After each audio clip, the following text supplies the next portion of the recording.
ஆச்சி மிளகாய் தூள் வழங்கும் மணிச் செய்திகள். இணைந்து வழங்குபவர்கள் அரசன் சோ.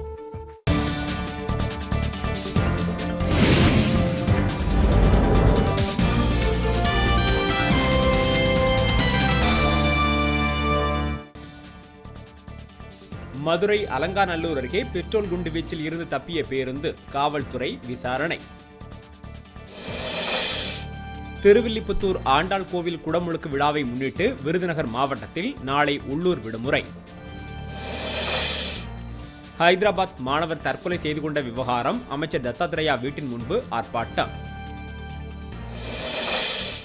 இந்தியாவில் சுற்றுச்சூழல் மற்றும் வேளாண்மையில் சிக்கிம் சிறந்த மாநிலமாக திகழ்வதாக பிரதமர் மோடி பெருமிதம். ஈரோட்டில் காவிரி ஆற்று பகுதியில் பொது சுத்திகரிப்பு நிலையம் அமைக்க எதிர்ப்பு, ஆட்சியரிடம் பாமகவினர் மனு. 1000 ரூபாய் கள்ளத்தாள்கள் அதிகமாக புழங்குவதால் அனைத்து வங்கிகளுக்கும் ரிசர்வ் வங்கி எச்சரிக்கை.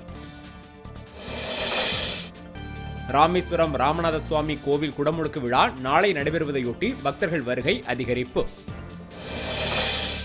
சாலை பாதுகாப்பு வாரத்தையொட்டி நாமக்கல்லில் தலைக்கவசம் அணிந்து இருசக்கர ஊர்தியில் விழிப்புணர்வு ஊர்வலம். ஆங்கிலம் பேசத் தெரியாத இஸ்லாமிய பெண்களுக்கு பிரிட்டன் நாட்டில் அனுமதி இல்லை என பிரதமர் கேமரூன் திட்டவட்டம். வானதி பதிப்பக உரிமையாளர் வானதி திருநாவுக்கரசு காலமானார். அவருக்கு வயது 88. ஆச்சி மிளகாய் தூள் வழங்கிய மணிச் செய்திகள். இணைந்து வழங்கியவர்கள் அரசன் சோ.